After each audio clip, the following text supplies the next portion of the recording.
Good afternoon. It's Thursday, September 27. I'm Herman Greene with the Midday News. A special welcome if you're watching online at onespotmedia.com.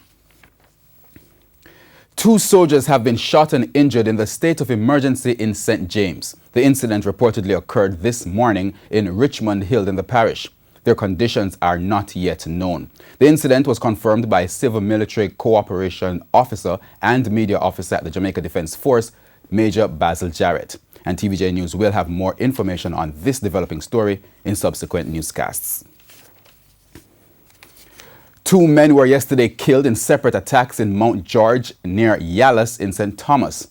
2 other men have been hospitalized with stab wounds.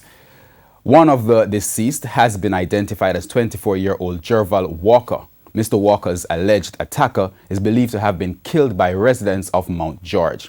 He has been identified as 24-year-old Solan Granell. The first incident unfolded about 6:30 in the evening when it is alleged that Mr. Granell kicked in the door to a house occupied by Mr. Walker and the other 2 men. Mr. Granell reportedly stabbed the men multiple times. The 3 men were taken to hospital where Mr. Walker was pronounced dead. The other men were admitted. Their attacker fled the scene. About half an hour later, the Yallas police received a report and went to a house in Mount George. They say the windows of the house and the door were damaged. The police entered the house and found Mr. Granell suffering from chop wounds. He was taken to hospital where he died. Founder of Hear the Children's Cry, Betty Ann Blaine, is urging parents to take responsibility for their children's safety. She's also urging the government to allocate funds for the protection of children. Her calls come after a Greene news article reported that for the period January 1 to August 31, at least 35 children were killed. More in this report from TVJ's O'Shane Masters. Violence against children is still a major concern in 2018, with 35 having been murdered up to August, with those killed in September not yet taken into account. The Secret Garden monument in downtown Kingston, which commemorates children murdered, has reached its limit, with more than 100 names from the last 2 years not added.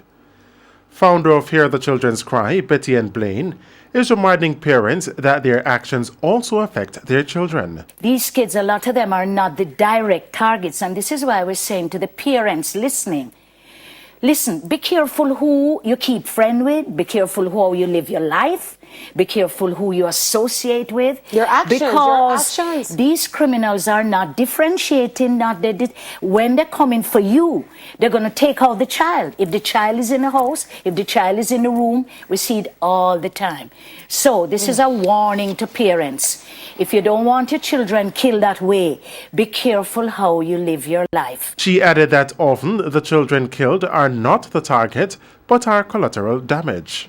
The problem with these child murders are that a lot of these children are murdered in a kind of like indirect way. In other words, they're not the real targets. The targets are the parents or the family members or whomever. But when these criminals, many of them young, we're talking about the teenagers who are gunmen and criminals, when they go in to go after the mother or the father or whomever, and the child is there, that child is going to be killed as well. Mrs. Blaine is also urging the Minister of Finance to allocate funds for the protection of children. Funds being allocated for security and this. What about the funds for the protection? What I need to say to the young minister, our young finance minister, what about the children? Can I hear an announcement that money is being allocated for the protection of children? Because we've got to find a way to do this. And by the way, we can find there are solutions. She was speaking on TVJ's Smile Jamaica program on Wednesday. O'Shane Masters, TVJ News.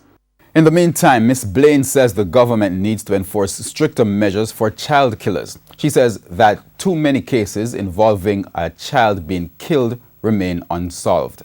You can't murder a child and still walk free in the society. That's completely unacceptable. That can't work, You cannot kill a child and don't face the courts. You can't. When you murder, when you commit murder and you're not brought to justice, you will kill again and again and again. It becomes like a habit. So I believe that we have people that have killed more than one child in this country and walking around like nothing. She pointed to the murder of Ananda Dean, an 11-year-old girl who was killed 10 years ago, whose murder has not been solved.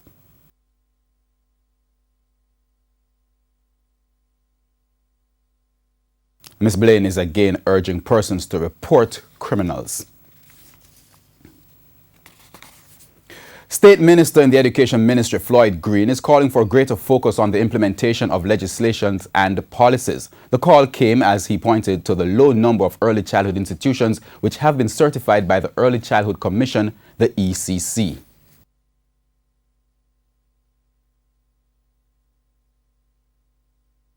Let us move from just saying we have the standards to getting the schools certified.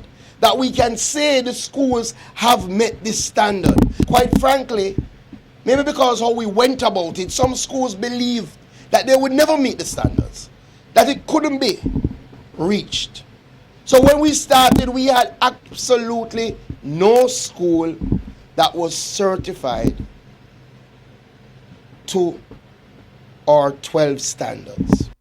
The State Minister also shed light on the certification progress so far. We were at 0. Now we have 128 schools across the length and breadth of Jamaica that are certified. And I'm happy for that, but we need more. Yes, we've made significant strides. But in St. Elizabeth, we have 181. And now with this school, we will only have 4 that are certified. That is not enough. Mr. Greene was speaking at the opening of the Middlesex Infant School on Wednesday, where over $30 million was spent to refurbish the institution. Opposition spokesman on education Ronald Thwaites on Tuesday tabled a motion in Parliament which seeks to change the current school feeding program. For Reverend Thwaites, the current diet is made up of mainly imported foods high in sugar and salt content. But with half of the island's 650,000 students being on the PATH program, Reverend Thwaites believes the school feeding budget can be spent more efficiently. If, however, Mr. Speaker, you estimate a minimum of $300 for lunch money, broadly defined, that a parent or a student needs in order to be properly nourished for the day, multiply that by 650,000 and multiply that by the 190 days for the school year, Mr. Speaker, and you are coming to a sum close to $40 billion a year. That is the size of the school feeding industry in Jamaica. Additionally, he says the current program does not allow for local sectors such as the agricultural sector to benefit from other industries. Reverend Thwaites therefore tabled this motion.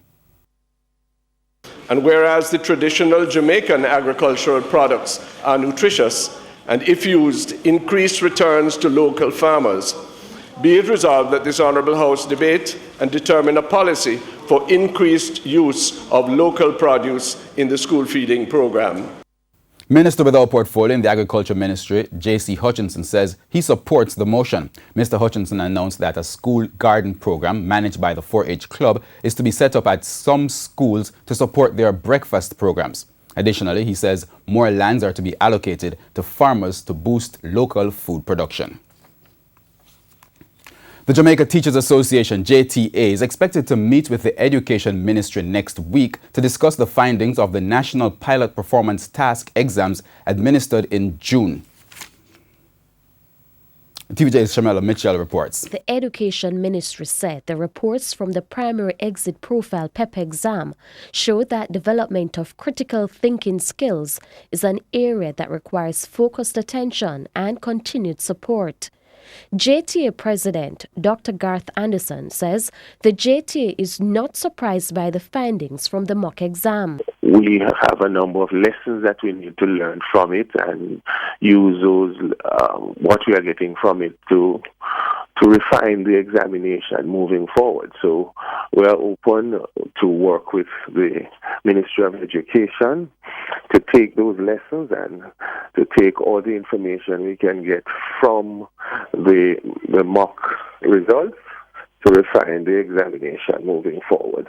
Dr. Anderson says the first part of the exam, scheduled for December, they would need the information from the report to refine and adjust the exam. I would want to think that there will be certainly for as it relates to the students getting more practice, not necessarily training, but certainly more practice, and certainly the teachers will no doubt need a little more time. Meanwhile, Dr. Anderson is also in agreement with Education Minister Ruel Reid, who said parents who purchase textbooks and have to return them will not be compensated. He says the school should incorporate the workbooks in the lessons for students. We have to see how we can best utilize those textbooks to supplement the GSAT in worksheets and booklets that are coming out of the Ministry of Education into the system. But a way has to be found how we are going to move forward. And maybe it's difficult, certainly, to determine which parents bought books and where they bought books and how we are going to compensate them. I can understand that. But one has to understand when we talk about books, what we are really talking about are those practicing books, not the textbooks. The content books are okay. It is simply the practicing books. And so we have to find a way to see how we incorporate them. Shamela Pullen, TVJ News. As the hurricane season escalates into its usual peak period, some residents in Portland are calling for assistance before it's too late. We have more in this report. The rainy season in Portland is a major threat for residents in Twickenham, Shrewsbury. According to Elva Edwards, an uncleaned drain which runs next to her property has been making her life difficult. It cost me my livelihood because my coconut tree them, me planting, me banana, everything broke out and gone when the rain fall. When the rain fall, and not pretty here, so you know, man. Because me I get water off the road, me I get water run from the road, me I get water come from my next journey. So 3 different set of water me alone have to deal with. She says her neighbors face the same problem when it rains heavily.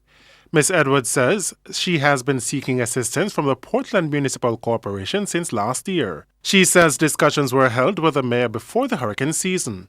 Him say the drain I go fix and the money never grant for fix it yet, and as soon as money grant, cause I will heap a drain for fix. But me no see nothing happen. Our news team contacted the Portland Municipal Corporation for an update on the matter.